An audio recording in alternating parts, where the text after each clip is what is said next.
Hello, everyone, and welcome to GACC South Unplugged, a transatlantic conversation with CEO Matthias Hoffman. And I am Mike Salmon. I am sitting in today for Roger Manus this month. But first, let me introduce the host of our show, Matthias. Welcome to the program. Hello, Mike. How are you doing? I'm doing very well. Now, Roger is off, so I'm pinch hitting for him today. His dad is celebrating, I believe it's his 87th birthday today. And I can tell you, my mom just celebrated her 89th a couple days ago. And so when they get to a certain age, you want to make sure you spend as much time as you can with your folks. Absolutely. Completely understandable. And hey, we have met before, so it's not like we're strangers. So really looking forward to doing that today with you. And we have a wonderful guest here today with us, right? We do. It's like old friends, you and I. And when I found out I'd be substituting for Roger today, I listened to some of your old podcasts to find out what I was getting myself into.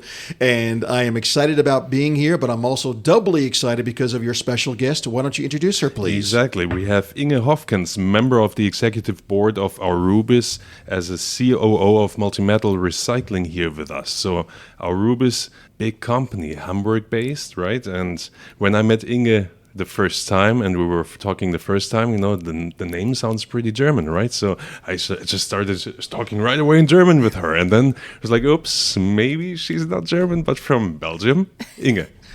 Exactly. That happens to me more than just you. So thank you, Matthias, for having me here. It's really a great opportunity to visit you. First time for me in Atlanta here in your offices. Thank you. Oh, well, we have to ask you then, what are your first impressions of Atlanta? Big city. I think if you compare to Belgium, I think we have some similarities there, I think, which makes that not only Atlanta, but the country itself is huge. Yes. And this time of the year, as Matthias knows, one day it can be very, very hot and very warm, and the very next day, freezing cold. This time of the year, welcome to Atlanta. Sounds like Belgium too. Okay. Aurubis is the name of the company. Why don't we start with a very basic question? Tell us all about your company and what your company does. Okay, thank you for that. So Aurubis is a leading global company that provides non-ferrometals and is one of the largest copper recyclers in the world. How do we do that? We transform raw materials into metal and into value to provide metals again back for an innovative and sustainable world. Our metals are the foundation of the modern world. Without our metals, no energy transition, no e-mobility, no digitalization. With our cutting-edge recycling activities, we keep valuable and strategic relevant metals in the loop. Aurubis produces about 1 million tons of copper cathodes, which is the base material as a metal. And from that, we produce a variety of products like continuous cast shapes, profiles, and flat-rolled products, all made of copper and copper alloys. Next to that, we also produce a variety of other metals like nickel, precious metals, selenium, lead, tin, and zinc. And to this portfolio, we also include additional products like sulfuric acid and iron silicates. We follow a zero-waste approach, meaning that every material we put in our furnaces and in our installations will be converted in a valuable product. We have about 6,900 employees working in our family, with production sites in Europe, and now since a very short time, we are building this new plant as well in the United States. And we are active through a very large distribution network around the world. That's super interesting because, you know, like, let me chime in here. When I first met people from Aurubis, that was in 2021. And it wasn't like, hey, they're strangers, they don't know what we as a German-American Chamber of Commerce are doing, because they have been working in the past with our colleagues. We have German Chambers of Commerce abroad in 92 countries. So they knew my colleagues in Bulgaria, in Peru, and in other countries, and they have done business with them. So it was super easy to get in touch and say like, hey, you know, we can help you with entering the market. It's a small world. It's a small world, absolutely, yeah. It may have been easier to ask you what Aurubis doesn't do, because that was very, very impressive. But as Matthias said, a small time now in the U.S. Talk about your involvement in the U.S., your investment in the United States, and how involved the company is in this country. We start to build our first-of-a-kind and state-of-the-art facility for multi-metal recycling here in Georgia State, and more particularly in Augusta. Augusta. Okay. Yeah. a very neat and nice city, which I got to know only very recently, because as I stepped into my new role as a COO, I only came to Augusta like 6 weeks ago for the first time. Now, that's where the Masters Golf Tournament is, so it's required that everybody that works for Aurubis that works there has to play golf. And gets a ticket to the tournament, right? Good luck with that. Yeah. Yeah, good luck with that. I think that was maybe also a bit of a challenge, that we actually understood that while the Masters are being there, you also have to think quite flexible of what happens in that week. Yes, exactly. That might be a week where you take off. They don't go to, they work from home. But you talk about expansion into Augusta.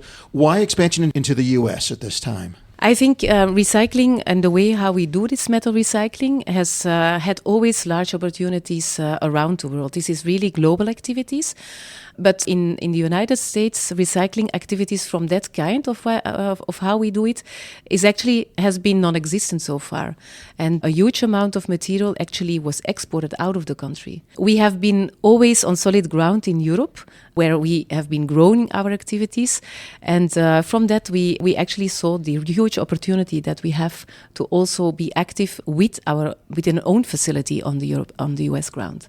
Aurubis could have picked any place in the United States to expand to, but they chose Georgia. And Matthias, why do you think they chose our state? The difficult point for me, because as a Chamber of Commerce here for the Southern United States, we represent 11 states in the region, North Carolina down to Florida, in the West, including Texas. So each state offers great opportunities for a German company. It just depends on what is the company doing? Do you need access to ports? Do you need good infrastructure? And then, of course, and I think we'll get to that later, workforce, right? So workforce is always a big issue for German companies. But hey, we're doing business here with the state of Georgia, fantastic state, from Governor Kemp to Pat Wilson, the commissioner, to his economic development team. They're doing a fantastic job. They have been, even during the pandemic, in and out to visit Aurubis in Hamburg. So I think that they earned the company here as well, right?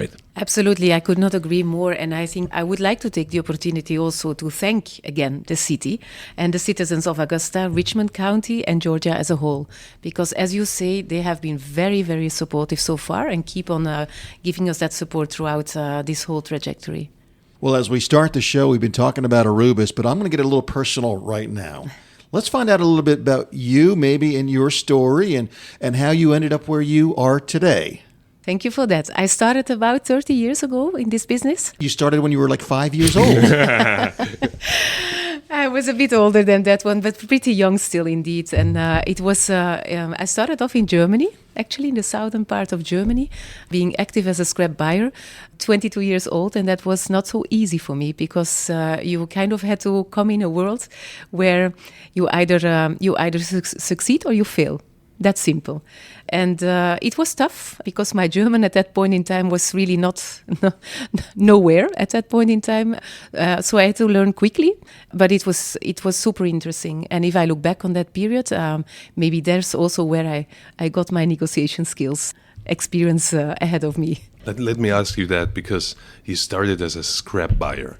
You're a woman, right? So that's a very male-dominated industry, I assume, right? And now you're on the board of Aurubis. So was it easy, or was it difficult to shatter the glass, or maybe we can even call it the copper ceiling here? Oh, well done. Yeah, thought about that before. No, I think for me, yes, it was tough in the beginning. And as you rightly say, very male-dominated, surely in the scrap business. I think the few women that I would meet were maybe the daughters of the owners. When I would go to conferences or conventions, you could count a handful of women in the rooms. On the other hand, the company I worked for in the past was really very women-friendly from day one as I came there. I think in the pool of buyers, we had maybe even up to 50% of women versus our male colleagues. So in that environment and growing in that environment, for me, that was just a natural thing. Mm-hmm. Going from there, I think once you kind of got the expertise and got into the competence of knowing what you're looking at, then I never looked back, let's say, anymore, and I feel that there has been no difference as such for me being a woman in this business. And I think going forward, for people in general, I think it's so much more important that we look at contribution and that we look at the value that our colleagues and people in the business contribute to whether we are male or female. Provocative question here. We're hosting in the next days a women empowerment event. So you would say we don't need that, or would you join that event if you would be here? I would not say I would not join it. I think I start to realize that indeed, if you are getting a bit further in your career path, I came to realize that even though you might not want it, that other people or other women might see you as a role model. Mm-hmm. And understanding about that, if I can help my female colleagues in just crossing maybe some of their own boundaries to make their next steps happening, I'm happy to support on that one. And that I do feel is important. Mm-hmm. When Matthias introduced you, he mentioned that you are on the executive board for the company. What is your role and responsibility on the board? So I am a COO for the multi-metal recycling part. That means that I am responsible for all the recycling plants of the group, where we have 2 in Belgium, 1 in Germany and 1 in the north of Spain. And also now the next upcoming new recycling plant we have here in the United States. Also, the environmental protection teams department is in my portfolio, as well as the commercial activities related to the whole recycling activity. So meaning the sourcing of the raw materials from the markets in general. When we began the podcast, you were talking about your company and all of the precious metals that you produce, and you had a smile on your face the whole time. What is it about the metal industry that fascinates you?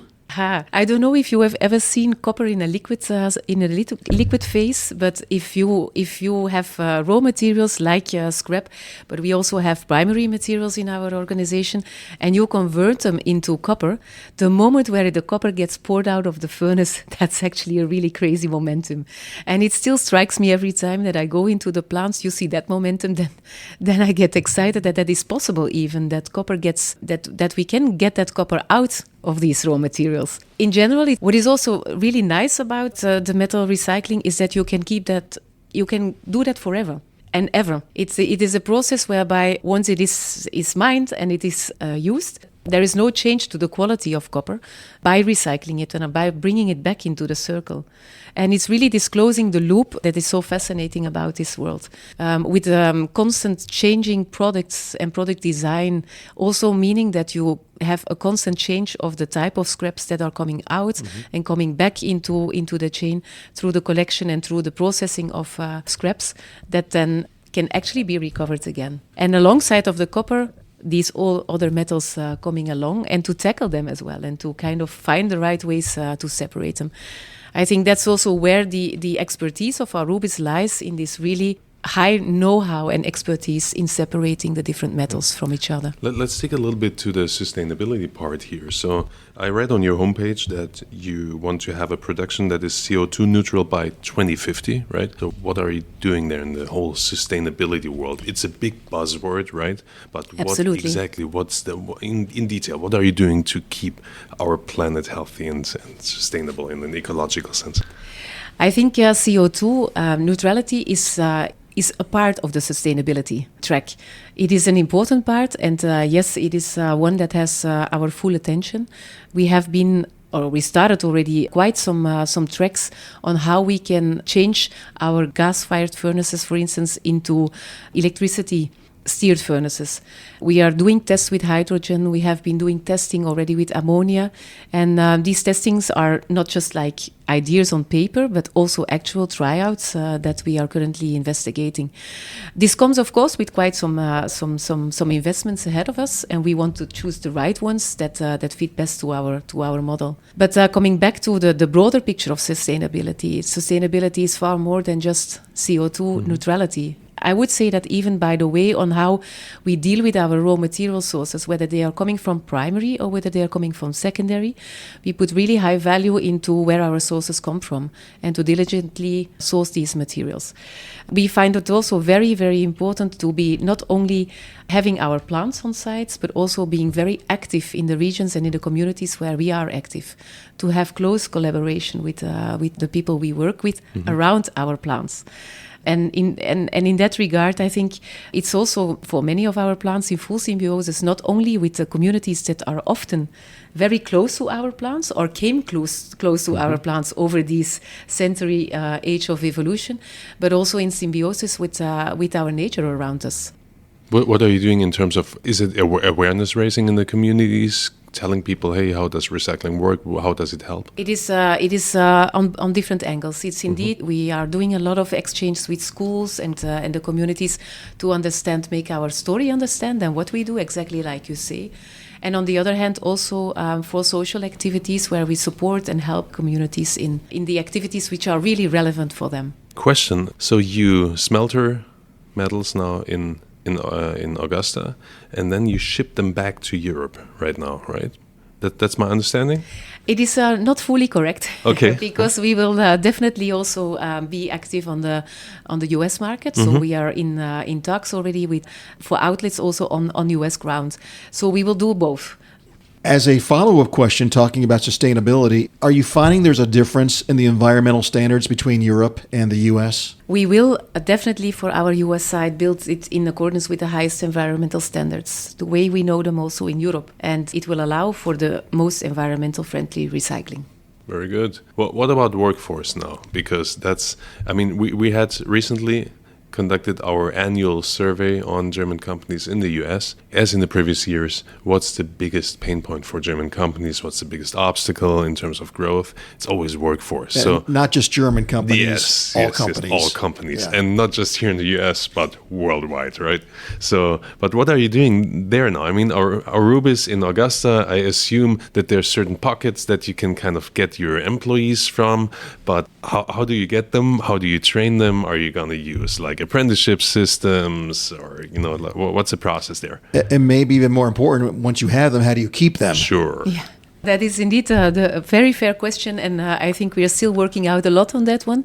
But what we have figured out already is that in the Richmond County, workforce is really highly skilled and that they have an entrepreneurial spirit. And I think the latter one is exactly that what we are looking for as well.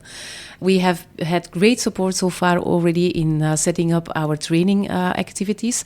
We will train our people both on site, prepare them, and we will also send our workforce to the European sites to actually onboard them there and train while they are executing the job there. So when they are back and the furnaces and the installations are actually installed, that they can start right away in that same spirit.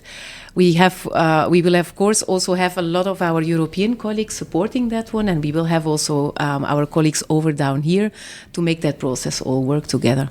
Apart from the how you train them, but why would somebody want to work for you guys over there? I mean, yes, Aurubis, biggest German investment in the history of Georgia, and now even extending that investment amount, right? So that's a good plus point for sure, right? But what else? Why would I go, to Augusta and work for you guys? I think we have a couple of key factors which we can definitely take into account. I would say for the number one, Aurubis is a financially very sound organization. We have no debt. We have a very good base to start with from that one. I think that's really important. Our European sites are also, most of them, all over 100 years old, and our Hamburg site 150 years old. That means also something that we really put value on the long run. We are here to stay, and we are not here just to pop up and to go back again. So that is our offer to the workforce here in Georgia State. It's like we are going to offer them a job for there to be on a long time. I think we also have a very nice Aurubis family in general. And when you are with Aurubis, you kind of feel that it is really like also a family business. And that's what we also want to have here in Georgia State. That's wonderful. Well, as we look 5-10 years down the road, are you at liberty to say maybe what your plans are looking forward? Augusta, I'm assuming maybe is just a start. Can you talk about what we might see with Aurubis down the road? Well, thank you for that question. But as we are a public stock-listed company, I can, of course, not come forward with answering you that question like that. It's clear that we have started here with this journey to be here and to stay here. And we will certainly look into any potential opportunities ahead of us. All right. Well, as we get ready to wrap up the podcast today, any final comments, any final thoughts about Aurubis that you want to share with our listeners? I would say I would love to take this opportunity. We are here to really build our workforce. So any of you listening to this podcast that is interested in our story, please have a look on our website, aurubis.com. Reach out to people that you can find on the website. We are happy to talk to you and welcome you in our Aurubis family. And I want to make sure everybody knows how to spell Aurubis. It's AURUBIS.com. Great. And Matthias, as we get ready to wrap up here for the German-American Chamber of Commerce here in the South, you've got some big events coming up. Why don't you talk about that? Sure. First of all, thank you very much, Inge, for coming here. It's always, and I really want to mention that, it's always great. I'm working with the German Chamber system for a long time already, and it's great to see that, companies like Aurubis have done business with our colleagues around the world and now doing business here in the US and drawing on our experience, our knowledge here in the market. So that's something that I highly appreciate, when we see that German companies, use the whole German chamber network across the whole world. So I find that fantastic. Thanks for coming here again, Inge. So what do we have in store for the chamber now coming up? We have our homepage, GACCSouth.com, right? So you can see the event calendar there, but I would like to focus on 3 activities that are coming up. So 24th of April, our SME Business Development Conference in Charlotte. That's an annual conference, very well-known, high-level speakers, very nice plenary sessions, but also breakout rooms. So everybody in the southern region should definitely have a look and join that one.